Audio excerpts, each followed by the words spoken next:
We are vastly approaching the 100-pound lost. I am the fat guy. This is the Fat Guy Podcast. This chronicles my weight loss journey to get down from over 400 pounds to into the twos somewhere. I don't know where I want to wind up. Low twos, I think. But I'm a tall guy. I'm 6'4.5". I think I want to be around 225, but I don't know. I'll know when I get there. I don't necessarily have an end goal. My only goal is to continue to get healthier, lose weight, and become a more active, more vibrant person. That's really the only goal that I have. You can subscribe to us. We're doing an audio version of this show. If you like to listen to audio podcasts, I find those really convenient while you're riding around, especially if you have long commutes. I have a long commute, Mom. You can subscribe on Apple Podcast, of course.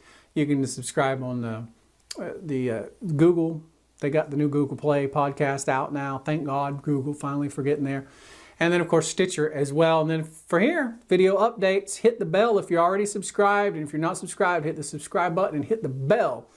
I'm going to talk about the 7 magical steps to losing weight and it being almost effortless. Now, when I say almost effortless, that doesn't mean you're not going to have to do anything. What it means is the things that you have to do are pretty easy. They'll be a little intimidating to begin with. Within a week or two, it'll be no problem. And from there on, it's just a way of living. And the weight takes care of itself. And there's something magical when the weight takes care of itself. There's something magical about watching the scale drop more frequently and faster than you've ever watched it drop before. There's something very satisfying about that. Number 1, you got to eat real food. The reason we're in this fix, and if you'll look at my last video or listen to the last podcast, I talked a little bit about this. But our government has lied to us, the medical industry lied to us, the fitness and health and diet people lied to us. Everybody's lied to us. They told us to cram our bodies full of carbohydrate, which is sugar, and just keep cramming it. That's what we need. And it's caused us all to have metabolic disease. Now, all foods have sugar in them. So the question may be, well, what am I going to eat if I can't eat any kind of sugar or any kind of carbs? Well, there's a difference between carbs and the stuff the big companies sell you and the stuff that nature grows on trees and in bushes. It's called fiber and water. When you eat a vegetable, it's all tangled up in fiber, and your body has to work really hard to extract that glucose.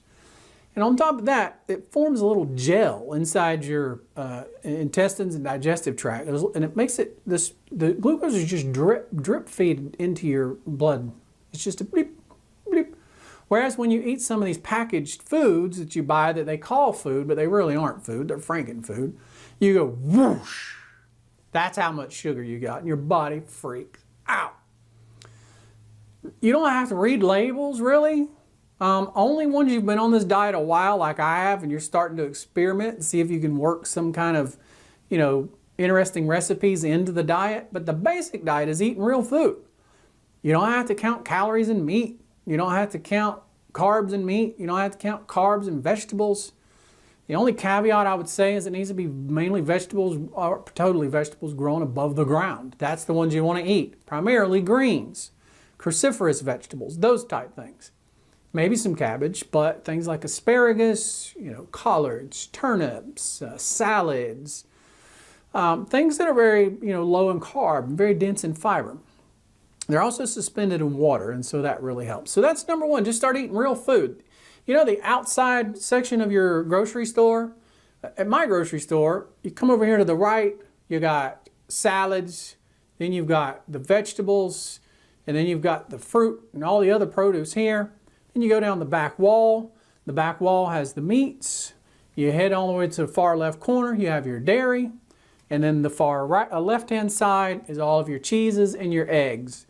Just buy food from those sections. If you just buy food from those sections, you'll be amazed at the difference, at what will happen to you. You don't need to count anything. Now, you can do a lot better with counting, but I'm just saying if you would just do that, your life would transform.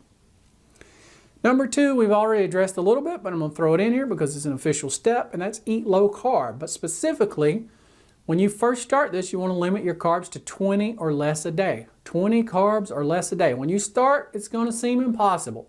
I keep meticulous records. Maybe I'll show them up here, I'm not sure, or up here. But I keep a meticulous spreadsheet that monitors how many calories I eat, what my weight is that day. I get a running average of my weight every week, a running average of my calories every week. I'm just meticulous about those type things. The thing about it is if I go all the way back to the beginning and look at the carbs, I was eating over 30 carbs a day when I started trying this, and I thought I was doing good. I was like, yeah, I've got to get better, but I'm doing good. And then I got it down into 30s, and then it was the upper 20s, and then I got into 25 range, and then the 20 range. Nowadays, it's not uncommon for my carbs to be 10 to 15. 10 to 15 carbs a day. I'm completely satisfied. I don't feel like I'm missing out on life. It's a process. Don't beat yourself up the first couple of weeks, but you really should try to hit 20. But if you don't, I'm proof positive that if you keep trying, you'll get there and it'll work. Just lowering your carbs will help you, even if you don't hit the ketosis level immediately. Just lowering your carbs is going to help you. But jump in and strive for 20. Get those carbs down, you'll be fine. Eat when you're hungry.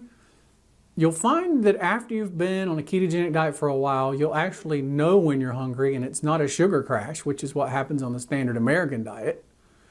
Hunger feels very different than a sugar crash.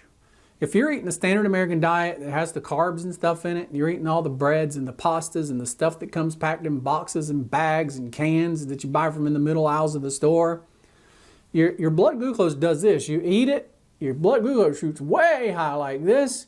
Your body releases a flood of insulin, which drives it down like this, and it drives it down too low, and now you're starving 3 or 4 hours later. If you want to know why you're hungry every 3 or 4 hours, I just explained it to you. You can fix that with a ketogenic diet. You don't have that problem anymore. You got to sleep. Cortisol is a stress hormone. I could get up earlier than I do every day, but I don't get up until I've slept, unless I just absolutely have something I have to do. So if I can't go to sleep early at night for some reason, but I just sleep late. Now I know everybody doesn't have that luxury. I'm self-employed. I do have that luxury. If you don't, you got to figure out a way to get yourself twisted to where you can sleep at least 7 hours a night. I'm not going to say 8, because for me, 8 was always too much. 7 is about right for me. You got to sleep. You got to keep cortisol down. Cortisol causes you to store fat, mainly in the abdominal area. Intermittent fasting. You don't wake up and start eating and eat all day long till you go to bed. Now, intermittent fasting sounds scary. It sounds like some crazy kind of voodoo, but it's really not. Intermittent fasting is simply this. You eat within a certain time frame every day, and you don't eat outside of it. You give your body a break. For me, I squeeze it into 6 hours, 8 hours, something like that. So for 16 hours every day, I'm fasting, not eating anything. For 8 hours a day, I eat. 8 hours is plenty of time to eat 3 meals a day. If you started at noon, you could eat noon, you could eat 4, you could eat 8.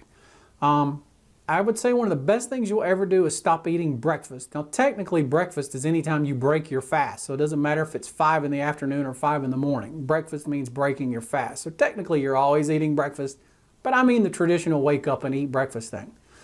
Once you've been on a ketogenic diet for a while, you'll find that that's really easy to do because you just won't wake up hungry anymore. I woke up this morning, I think it was 9:45 or something, and I ate at 12. 12 or 12:15 was my first meal.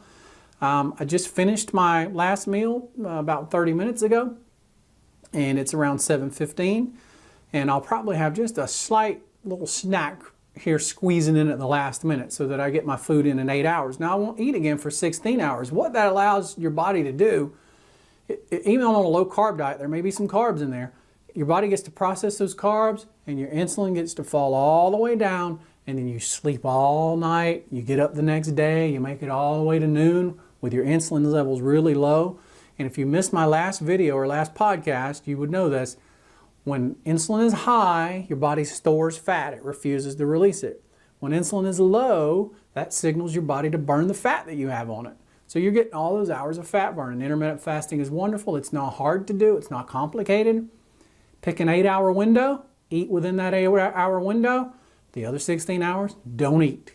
Don't drink things with sugar in them. Don't snack on chips. No calorie. You don't consume any calories in the 16 hours. The last two are just very slight. This would be, to me, this would be after you've been in it for a while, because these are things I'm starting to focus on a little bit now. Moving, you got to move. You don't have to do a ton of exercise. As a matter of fact, strenuous exercise is antithetical to weight loss. There's numerous studies to prove this. If you're largely overweight like I am, you want to get down to very close to your goal weight and then start implementing really exercise to really get toned. Because when you stress your body and you tell it that you really need a lot of energy, it's going to figure out ways to conserve that energy for you. Now you can counteract it by continuing to eat less and continue to exercise more. I would submit to you that except for a very small percentage of the population, that lifestyle is unsustainable. You cannot sustain that lifestyle for the rest of your life. There's no way that you can continue to drop your calories low and continue to exert a lot of energy every day. Number one, it's just going to get old. You got to go to a gym and bust your butt every single day. Number two, it can't be healthy on your joints. It is probably healthy for your cardiovascular system, but you don't need that much for a healthy cardiovascular system. So move a little bit. Try to walk a little bit 3 or 4 days a week. Try to get 30 to 45 minutes in if you can. That was always my ultimate goal, was to get about an hour, 4 or 5 days a week was what I tried to do. Some days I'd try to do a little bit more, and that's probably the most I've ever done. And many weeks I don't really hardly do anything just due to, I don't know, I have to sit in a chair to work to keep from starving, or traveling and other things that happen in my life. The other thing is you want to limit or eliminate caffeine and artificial sweeteners as much as you can. These are inflammatory agents, worse for some people than others. But we talked about how the stress hormone cortisol could cause you to hang on to weight or even gain weight. When your body's under a level of stress, it'll do the same thing. Caffeine stresses your body. Caffeine will make you want to retain water primarily, but it'll also just make you retain weight. And so you want to try to either eliminate it altogether or not have it much at all. I was drinking quite a bit of sweet tea. I backed off on that. I try to drink lemonade from lemon juice that I make. I don't buy powders in the store. And either with very little artificial sweetener in it, or like yesterday I made some and drank it. Yesterday I didn't have any sweetener in it, it was just a little lemon in there with some water. I will once a week or so have me a nice ice cold Coke Zero. So I'm getting some caffeine there. So look, I'm not saying you can't ever have caffeine, but I'm just saying that this is what I found. When I go through stalls, and that stalls will come, stalls are natural, first of all. You may not necessarily be causing a stall. Your body has set points, and once it gets to a set point, it'll stop you and go, look, we're going to hang right here till I'm sure everything is okay. We've lost 10 pounds. I'm not feeling comfortable about it. What if something bad happens and I need energy? But after your body gets used to that and it becomes your new set point, then you'll start losing weight again. So set points, they happen naturally, but you can also induce them by inducing stress into the body, inducing cortisol, which is a stress hormone. So just keep those things in mind. Other than that, you really don't have to try to lose weight. The weight will happen. And I do weigh every day, but I don't count my weight every day, if that makes sense. You need to weigh so you can have a record of what happened, and you need to know what you ate every day. But as far as your weight, just average your week average out. I consider my weight this week to be what it was last Monday through last Sunday. That's the weight I have. This week, this Monday through this Sunday, I'll weigh every day, and I'll have an average at the end of the week, and that'll be my new weight. Weighing every day is counterproductive, it's counterintuitive, and it can be quite depressing. It can also give you false expectations. Your body can decide that it wants to drop a lot of weight today, and the next thing you know, you've lost 3 pounds. You're all excited, but you really didn't lose 3 pounds. You lost 3 pounds of water that your body needs. It just, for some reason, decided to release it, but it's going to hold it back again. So just be aware of those things. Look, we're getting close to 100 pounds. I'll be doing a show about that. I'm getting close to Tutorland, which I'll be very excited about. And I'm excited about helping people. You can shoot me messages on the Facebook page, which is Fat Guy Podcast. Feel free to subscribe to our audio podcast. You can use Apple Podcast, the Google Play Store, Stitcher to subscribe to that. You want to listen to your headphones on your phone while you're driving to work or whatever. On all the social media, it's at Fat Guy Podcast, and the website is thefatguypodcast.com. Subscribe on YouTube, punch that little bell button, and light it up so you get notified when the next one comes down the pike. And thanks so much for listening. I appreciate it. Hey, thanks for watching the video. If you liked what you saw, please like and subscribe. And if you click that bell, you'll make sure you never miss an update. Visit us online at thefatguypodcast.com and on Facebook, Fat Guy Podcast.